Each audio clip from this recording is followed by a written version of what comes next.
ターのずんだもんなのだ。今日はブラジルの最新ニュースを全部で3問まとめてお届けするのだ。その前にちょっと豆知識なのだ。国名のブラジルはポルトガル語で赤い染料が取れる木、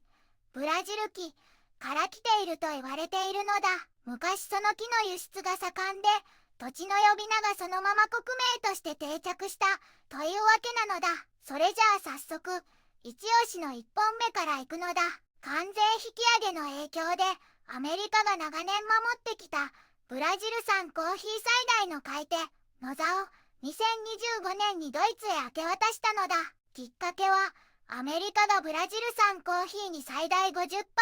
の関税をかけたことなのだ。その期間対米輸出は大きく落ち込み、年間でも統計開始以来の最低水準になったのだ。輸出量はアメリカ向けが538万袋、ドイツ向けが540万袋で、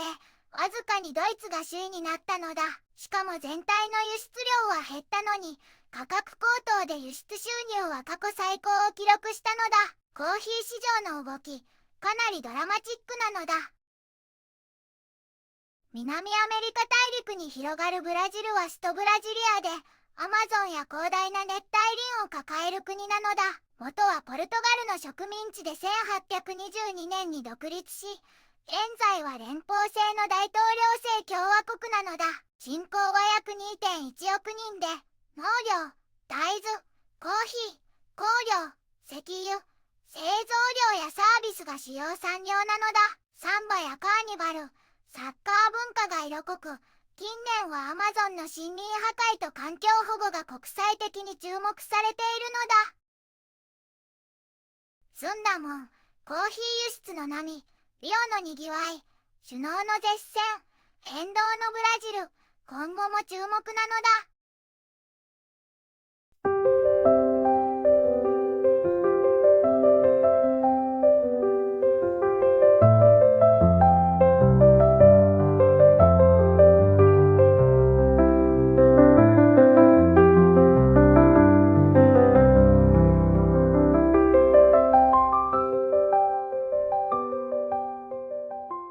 こんにちはなのだ。この番組では世界のあまり知られていない国や地域からちょっと不思議でちょっと感動するニュースをお届けするのだ。日本ではあまり話題にならないけど、世界には僕たちが知らないままの出来事や優しさや驚きに満ちた物語がた